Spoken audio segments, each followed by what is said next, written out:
Assalamualaikum warahmatullahi wabarakatuh. Perkenalkan, nama saya Tia Awalia Sagita dengan NIM 215231114. Saya di sini akan membacakan sejarah tentang Perjanjian Giyanti 1755 dan terbelahnya Jawa. Perjanjian Giyanti merupakan sebuah peristiwa besar di masa silam. Perjanjian ini lahir sebagai sebuah kesepakatan segitiga politik antar Pakubuwana III, Pangeran Mangkubumi, dan Perserikatan Perusahaan Dagang Hindia Belanda atau VOC pada 13 Februari 1755. Nama Giyanti sendiri diambil dari lokasi penandatanganan perjanjian, yakni di Desa Janti. Dalam pelafalan Belanda, ia tersebut sebagai Giyanti dan secara tertulis ia dibaca sebagai Giyanti. Tempat tersebut sekarang dikenal dengan Dukuh Kerten Jatiharjo, Karanganyar, Jawa Tengah. Di masa silam, perjanjian Giyanti ini dibuat dalam rangka meredam api konflik yang telah terjadi berlarut-larut. Pasca perpindahan Keraton Kartasura ke Surakarta, api dari peristiwa Geger Pejina ternyata belum mati tepat di sumbunya. Karena itu, Mangkubumi yang membantu Pakubuwana II dalam meredakan api konflik mendapatkan hadiah sebidang tanah dari Pakubuwana II. Namun, luas tanah yang diberikan rupanya menimbulkan kecemburuan. Salah seorang pangeran lalu mengeluhkan ketidakadilan terkait hadiah tersebut kepada Gubernur Jenderal Baron van Imhoff. Sang Gubernur Jenderal di Batavia itu pun lantas mengeluarkan keputusan yang membuat tanah tersebut tidak jadi dimiliki oleh Mangkubumi. Perlawanan ini mendorong perlawanan VOC. Untuk Jawa Utara, Nicholas Hartings mengambil sikap. Untuk menyelamatkan daerah operasionalnya secara tertutup, Harting melakukan perundingan dengan Pangeran Mangkubumi. Setelah berkali-kali melakukan perundingan, Harting bersepakat dengan keinginan Pangeran Mangkubumi yang hendak menjadi penguasa di tanah Jawa. Pada 23 September 1754, nota kesepahaman antara VOC dengan Mangkubumi terlaksana, dan nota tersebut disampaikan kepada Pakubuwana III, sang pengganti Pakubuwana II. Nota tersebut menyatakan bahwa Pangeran Mangkubumi mendapatkan wilayahnya.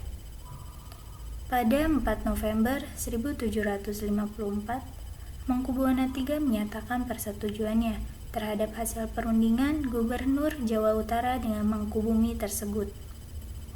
Surat pernyataan itu disampaikan oleh Pakubuwana III kepada Gubernur Jenderal VOC, Jacob Mosel.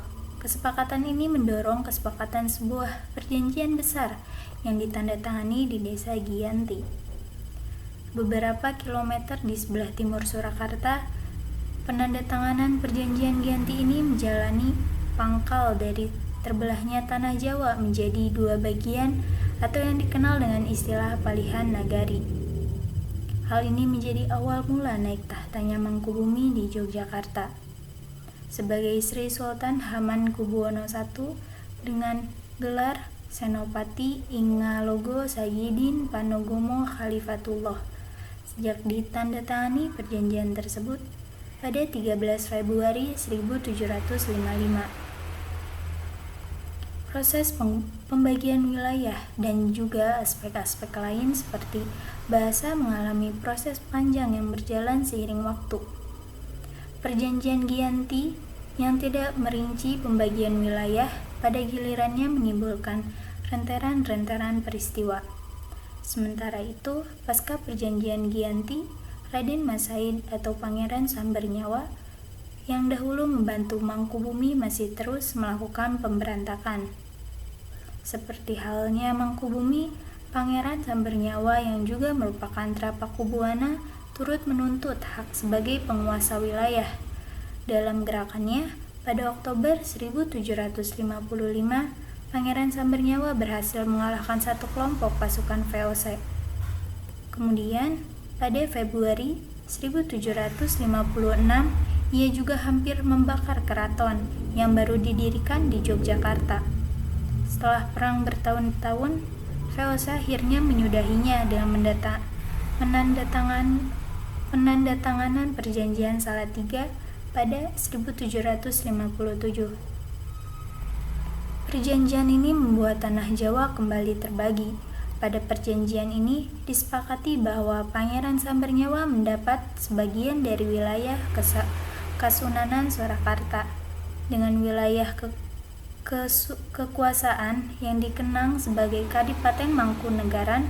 Pangeran Sambernyawa pun berjatah tahta dengan gelar Kanjeng Gusti Pangeran Adipati Aryo Mangkunegoro Lelono Joyomiseso ing Ngalogo Satrio Rogo Mataram ing Nagari Surakarta Adiningrat. Keterbelahan Jawa ini kemudian hari belum berhenti. Pada 1813, di masa Gubernur Jenderal Thomas Stamford Raffles dari Kerajaan Inggris, Kesultanan Yogyakarta juga terbelah dengan lahirnya Paku Alaman.